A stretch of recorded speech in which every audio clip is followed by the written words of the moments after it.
যত আম্বিয়া কেরাম, যত নবীগণ তাওহীদের দাওয়াত দিয়েছেন, হযরত নূহ নবীকে এই লা ইলাহা ইল্লাল্লাহর দাওয়াত দেবার অপরাধে তার কওমেরা তাকে চরম নির্যাতন করেছেন। হযরত মূসা নবী লা ইলাহা ইল্লাল্লাহর দাওয়াত দেবার অপরাধে হযরত মূসা নবীকে ফেরাউন জুলুম নির্যাতন করেছে। নবী ইব্রাহিম কালিমার দাওয়াত দেবার অপরাধে নমরুদের পক্ষ হতে জুলুম নির্যাতন এসেছে।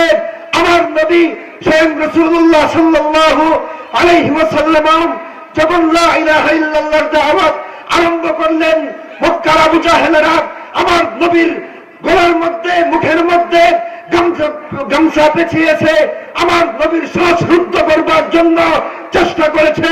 আমার নবী যখন সালাতের মধ্যে, নামাজের মধ্যে, যখন সিজদার মধ্যে যেতেন, আল্লাহর নবীকে তারা উটের নাড়ি বুড়িগুলি দিয়ে আমার নবীকে হত্যার ষড়যন্ত্র করা হয়েছে।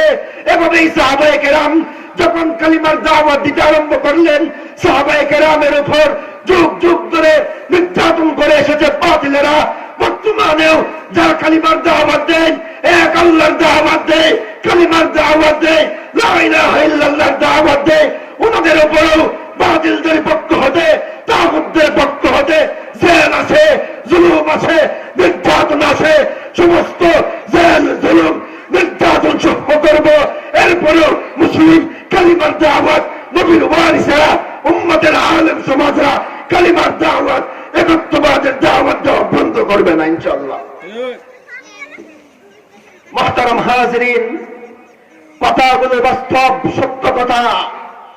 এই কথাগুলো আজকে আপনাকে কেউ শোনাবে না, কারণ বিবির ভয় আছে, সন্তানের ভয় আছে যে কথাগুলি বললে আমাকে জেলে যেতে হবে, আমার বিবি কান্না করবে, এই কথাগুলি বললে আমার সন্তান কান্না করবে, আমাকে জেলে নিয়ে যাবে, আমার সন্তান কান্না করবে। এই সমস্ত ভয়ে, দুনিয়ার ভয়ে মানুষ আজকে সত্য কথাগুলি বলতে পারে না। আর আজকের এই সত্য কথাগুলি না বলবার কারণে এক প্রকার চাটুকার আলেমদের জন্য আজকের এই পৃথিবীর এই দশা। এক সময় মুসলিমদের নাম শুনলে গোটা পৃথিবী কেঁপে উঠত, এক সময় মুসলমানদের নাম শুনলে আমেরিকা থরথর করে কাঁপত, এক সময় মুসলিমদের নাম শুনলে ভারত থরথর করে কাঁপত। আজ মুসলিমদের নাম শুনলে কাফের বেঈমানদের বুকের ভিতরে ভয় সৃষ্টি হয় না। কারণ কি? আল্লাহর নবীজি বলেছেন, হুব্বুদ দুনিয়া ওয়া কারাহিয়াতুল মাউত, দুনিয়ার ভালোবাসা, মৃত্যুকে অপছন্দ করা।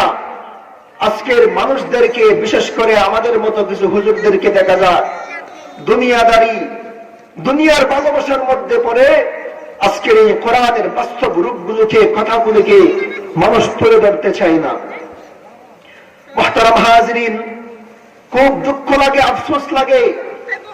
আজ সমাজের দিকে তাকিয়ে দেখুন, সমাজের 99% মহিলারা তারা পর্দাপশিদার ভিতরে থাকে না। সমাজের 99% মুসলমানেরা মসজিদের মধ্যে নামাজে আসে না।